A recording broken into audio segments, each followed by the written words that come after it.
I'm Jenny, 30. Standing in the ruins of what was supposed to be my sister Lily's dream wedding, I never thought I'd be the one watching as her world crumbled. The moment the FBI agents arrested her fiancé, Victor, on charges of securities fraud, wire fraud, and money laundering, chaos erupted. Guests gasped, and Lily's face went as pale as her wedding dress. It all started in our small town upbringing. We grew up in a cozy bungalow on the outskirts of Austin. Our father, Henry, was a hard, working mechanic who always seemed tired from long hours at the shop. Our mother, Carol, was a nurse at the local hospital. They were decent people, but there was an imbalance in how they treated my sister and me. Lily, who is 3 years older than me, always had a knack for getting what she wanted. From a young age, she'd take my toys, my clothes, without asking. And our parents? They'd always say, "Jenny, you need to be more understanding. Lily is going through a tough time." I remember when I was 12 and got a beautiful new diary. She read it to her friends, and when I complained, Mom just said, "It's just a diary, Jenny. Let it go." After high school, I went to college and then law school. I landed a job at a local law firm. That's where I met Tom. He was kind, smart, and we connected on a deep level. We started dating, and after 2 years, he proposed. We were over the moon and began planning our wedding for the following May. We searched high and low for the perfect venue and finally found it, a charming vineyard on the edge of town. The deposit was steep, $20,000 non-refundable, but we knew it was worth it. I took the money from my savings, money I'd been stashing away since my first part-time job in high school. When I told my family about the venue, everyone seemed happy. Lily even congratulated me and asked to see pictures. But I should have noticed the calculating look in her eyes.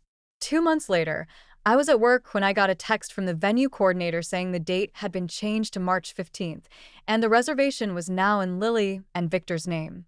I was in shock. I called the coordinator immediately. She said Lily had the authorization codes and what seemed to be my signed approval. The deposit was transferred, and if I wanted my original date back, I'd have to pay another full deposit, but it was already booked. That evening, we went to my parents' house for dinner. Lily and Victor were already there, champagne in hand. Mom gushed about their new wedding date and the amazing venue. I confronted Lily. She just waved it off, saying she did me a favor and that May was too crowded for weddings. Dad tried to smooth things over, saying it was probably a misunderstanding. Despite the betrayal, we decided to attend Lily and Victor's engagement party. The party was at their newly rented mansion. As I was on the balcony, I overheard Victor and Lily talking in the study. Victor was saying, "Your family's connections are perfect. Once your dad invests, his friends will follow." Lily replied, "I told him we're offering 18% returns minimum." They were planning to use my parents' money and their friends' savings in some shady investment scheme. As a lawyer, I knew 18% guaranteed returns were a huge red flag. I started investigating Victor. I used my firm's database and found that his so-called investment company, Vortex Investments, was registered just a year ago with very little public information. His claimed business successes in New York were nowhere to be found. Over the next few weeks, I dug deeper. I discovered that Victor had operated under a different name in California and had been investigated for running a Ponzi scheme.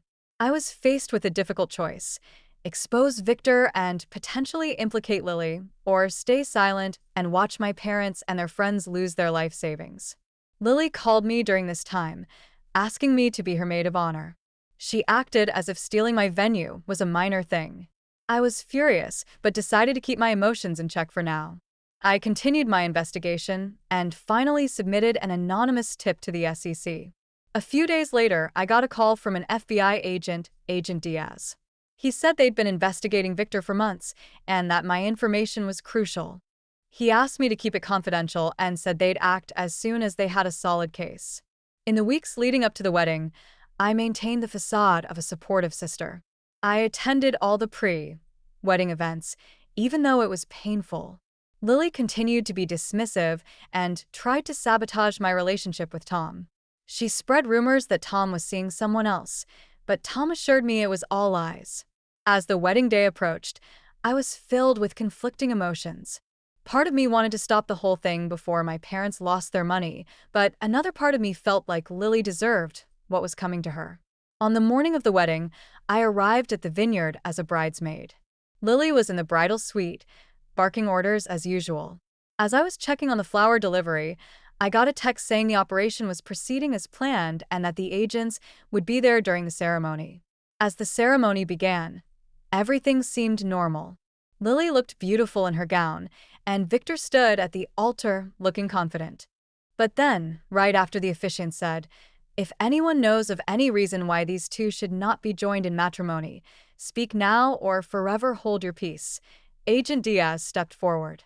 He announced Victor's arrest and chaos ensued. Victor pointed at me, shouting that I'd been trying to ruin their wedding. Lily turned on me, hissing, "What have you done?" I remained calm and said, "Just like you knew you were stealing my venue, I knew what Victor was up to." My parents were in shock. Mom cried, asking how I could do this on my sister's wedding day. I explained that I'd reported my concerns as a responsible attorney. Agent Diaz then asked to question Lily about her knowledge of Victor's business. She was in disbelief, claiming to be the victim. After the arrest, the media got wind of the story.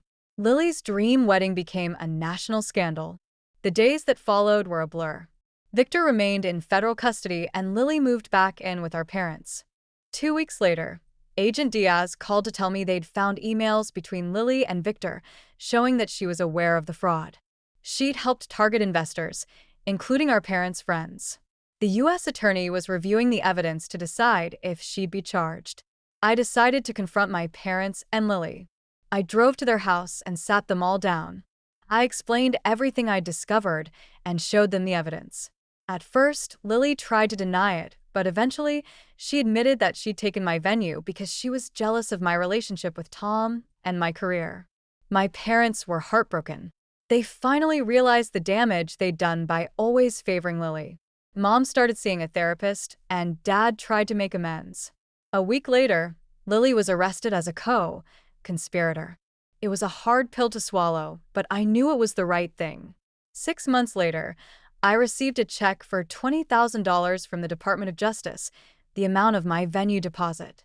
Tom and I decided to have a simple beach wedding in Galveston. My career took a positive turn.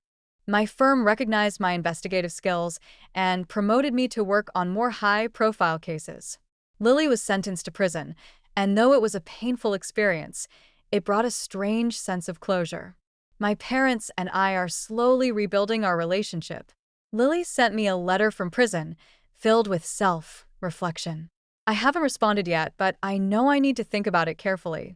Life after betrayal is messy, but I'm learning that sometimes justice comes in unexpected ways, and there can be a brighter future on the other side.